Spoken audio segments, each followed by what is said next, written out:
l'inscription de passerelles, et c'était peut-être l'idée fondamentale de ce débat autour de penser passerelle, c'est-à-dire de penser l'avenir et le devenir d'une association qui existe depuis 13 ans maintenant, 14 ans, c'était de penser les liens entre passerelles, et donc entre l'art, et puis d'autres associations, d'autres acteurs sociaux.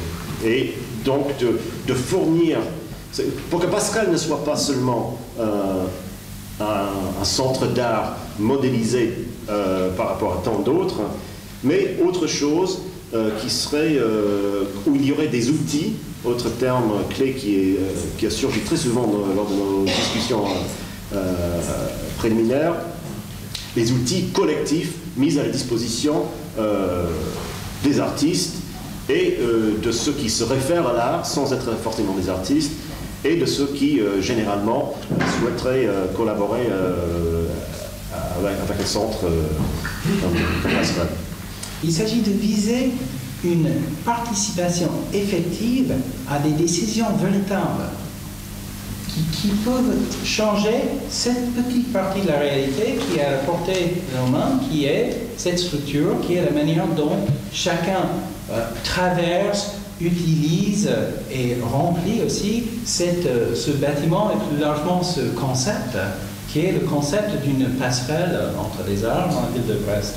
Donc j'avais proposé que Chantal nous parle un peu de ça. Oui, je peux commencer, mais je pense que Morena ou Nicole ou les autres personnes de l'association ici présentes pourront me reprendre. C'est vrai que Passerelle, c'est une association, on va faire un peu d'historique, qui a été créée en 1988. Avant-guerre, il y avait dans cet espace une coopérative ouvrière. Donc dans ce lieu, il y avait une mûrisserie de fruits. Donc il y a eu cette mûrisserie jusqu'aux années 80, début 80. Ensuite, pendant très peu de temps, le lieu a été utilisé pour un entrepôt de meubles. Et il a été désaffecté quelques années. Dans les années 86, 87, à Brest, il y avait le quartz qui se créait suite à l'incendie du Palais de la Culture. Il y avait un manque de salles de répétition pour la danse, de studios d'enregistrement pour les musiciens, d'espaces d'exposition.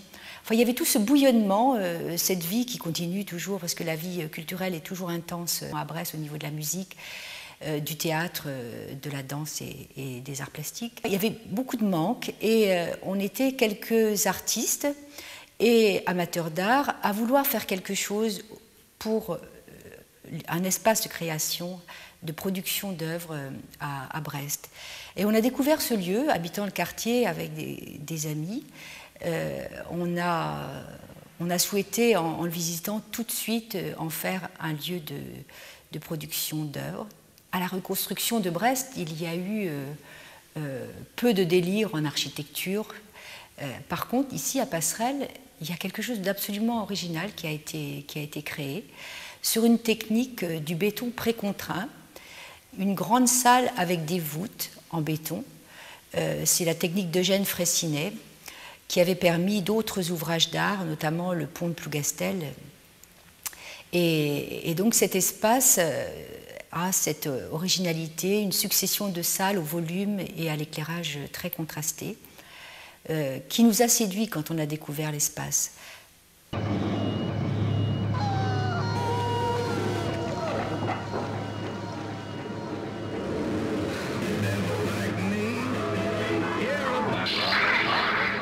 Donc entre 87 et 88, il y a eu beaucoup d'effervescence autour du projet et les statuts de l'association ont été déposés en préfecture en juillet 88.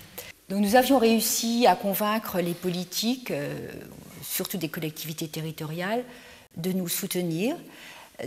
Au début, nous avons acheté le bâtiment parce qu'il y avait une souscription qui avait été lancée parmi tous nos amis et tous les sympathisants du projet.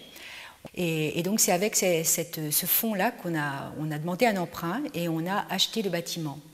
On l'a acheté pour 600 000 francs. Ensuite, convaincre les politiques d'investir dans un bâtiment qui n'était pas propriété de la collectivité, c'était pas possible. Donc 2 ans après, on l'a revendu à la ville de Brest pour le même prix, mais avec une convention d'utilisation du lieu à titre gratuit que nous avons toujours, et nous sommes toujours dans cette convention depuis 1989. Les politiques nous ont suivis dès le départ. En fait, on souhaitait nous accompagner, mais en réalisant une étude de faisabilité. C'est un lieu, effectivement, qui est déjà assez conséquent parce qu'il fait presque 4000 m². C'est vrai que cet espace absolument gigantesque, c'était important qu'il y ait une réflexion, d'abord au niveau de cette étude de Bezacier-Beignet, mais aussi au niveau d'architectes. Donc il y a eu dès le départ des partenaires très divers, autant dans le champ social que culturel. Donc la première exposition a eu lieu en 90, parce qu'entre 88 et 90, on a balayé, mis le lieu en état. Alors, la première exposition à Passerelle en l'été 90 a été l'exposition En Vue, donc une vingtaine de plasticiens de la région et hors région. Et donc ce qu'on avait demandé à tous les plasticiens, c'est de créer in situ, donc de tenir compte du bâtiment, dans cet esprit de production d'œuvres par rapport à l'espace. Qui est, comme je disais, tout à fait étonnant. Et donc cette exposition a été un moment très fort parce qu'on a eu tout de suite un public important, un suivi des scolaires. On a fait toute une série d'ateliers avec des enfants. Et à la suite de cette exposition, il y a eu une grande manifestation qui s'appelait Kaleido, avec différentes structures scolaires qui sont venues aussi travailler dans le lieu, avec des classes. Il y a aussi des groupes de théâtre qui sont venus dans la suite d'En Vue. Donc ça a été un grand moment de démarrage de ce projet. Pour parler un tout petit peu de mon engagement personnel, j'avais donc une pratique de la sculpture, des installations et de la poésie. Et donc dans les premières expositions de Passerelle, j'avais présenté ou des poèmes objets ou des performances comme celles que nous avons réalisées avec une chorégraphe et un musicien pour un festival qui s'appelait Rock sur la Blanche. La dominante art plastique s'est bien entendu affirmée tout au long de ces années. Donc actuellement, nous sommes reconnus sur la scène nationale et internationale comme étant un centre d'art. La plupart des artistes d'ailleurs ne font pas la différence entre un centre d'art labellisé et le centre d'art Passerelle. Nous avons toujours dans l'interdisciplinarité un volet poésie important, donc il y a une programmation tout au long de l'année de lecture. Avec aussi des partenaires du monde du théâtre, parce qu'on travaille aussi à la Maison du Théâtre de Brest, et des compagnies régionales ou nationales.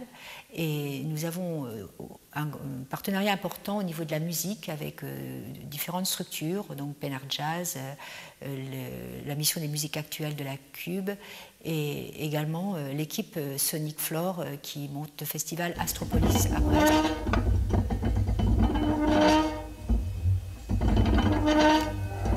Donc tous ces partenariats, on souhaite les continuer en étant un centre avec une équipe pérenne, c'est-à-dire avoir des moyens pour salarier les emplois que nous avons créés. Ce qui définit l'art contemporain dans sa grande diversité, c'est que la proposition artistique contemporaine, me semble-t-il, est caractérisée par une incomplétude, qui nécessite donc une incomplétude constitutive et même constituante, qui nécessite donc la participation active du sujet ou du regardeur. Et donc, en ce sens-là, effectivement, cette implication qui est nécessitée par ce débat est fidèle à une certaine promesse, mais souvent une promesse non tenue par l'art contemporain.